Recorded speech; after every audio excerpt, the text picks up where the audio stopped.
My question is about the negotiations about visa regime with the European Union. How long will it take to complete them, especially taking into account that our Justice Minister stated that the agreement will not be signed in the January summit in Brussels?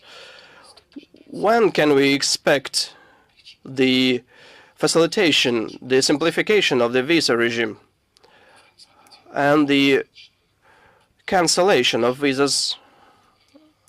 Well, actually, this is a very protracted topic. I have commented on it very many times. Speaking briefly, the agreement on the future facilitating of the visa regime, which includes the entire range of categories, journalists, youth exchange participants, and so on. This agreement is already drafted, so there is a need of a political will on the part of Brussels, on the part of the European Union, because the countries, the state members, if I understand them right, are already ready to this step.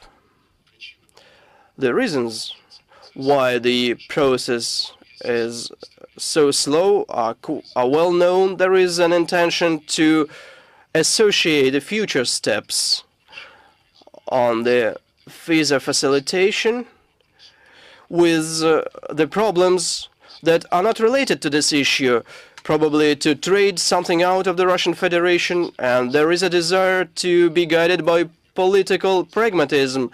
But in the minds of several EU members, it is associated with the attempts to not to give away to Russia to this facilitation system before the Eastern Partnership partners. This is a secret to no one, and we are quite relaxed about it because, first of all, this is in the interests of European and our citizens, and not for some political dividends. The same considerations are an obstacle to the final agreements of the cancellation of visas. You know that we have agreed on the list of mutual steps on 4 blocks, including border securities, border controls, protection of the movement documents. And on each of those blocks, steps were drafted, were implemented. We exchanged visits, inspection visits. We were examining how the situation is going on in our countries. According to our estimations, these steps are already implemented, and all the verified criteria are there. But the political considerations still exist there. They want the situation with human rights to be improved, but we ask them how, and we do not hear any concrete answers. So we advocate the implementation of all those commitments that the European countries took on when the OSCE was created,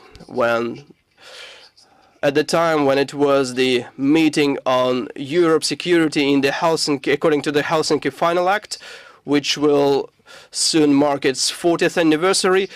It was about the free movement, and our Western partners were insisting on that. Social countries were hesitating, and now the situation is just the opposite. Now we believe that the ideology will be in the background, and the dividing lines will be watered down, will be erased. It is in the interests of all citizens of the European continent.